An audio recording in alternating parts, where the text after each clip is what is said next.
The wet pad, a smooth 12-acre driving surface flooded with water. It's like driving on ice.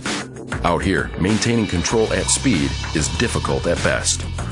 They basically did a big figure eight on a wet track. Serpentines out there, there's some radius turns where you have to shuffle steer. As well as incorporating different lane changes. What it challenged us to do was try and maintain a steady speed and maintain full traction as we went around the course. Manipulate the vehicle and, kind of make it angry. Officers Terry Bykirk and Chris Whaley go out first in a 2010 rear-wheel drive Chevy Tahoe PPV.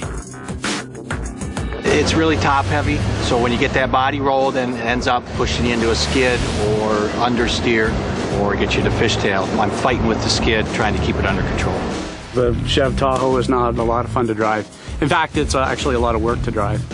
Officers Don Spence and John Lees test the rear-wheel drive Dodge Charger Pursuit with a Hemi V8.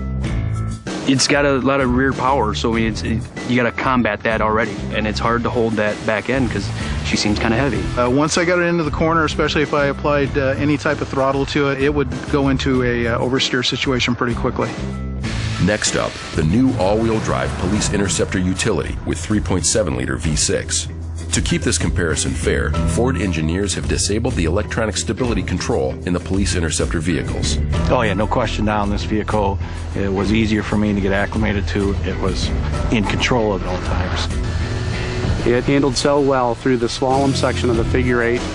The all-wheel drive utility vehicle with the 3.7 is quite amazing. It really is amazing engineering.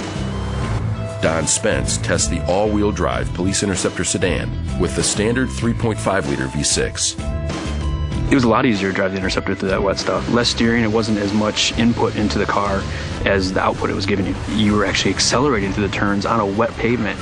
Before that, I had the Hemi Dodge Charger, and it definitely didn't hold the road or hold the line nearly to what the new Interceptor does. Not at all. The all-wheel drive system can sense both vehicle speed, the inputs of the vehicle, whether it be oversteer or understeer, and the amount of power that the driver's demanding. What it can do is actually balance torque from the front to the rear to give you the maximum amount of traction, maximum amount of performance. It just goes along with the same DNA that we've put into this vehicle of purpose-built from the ground up for police applications.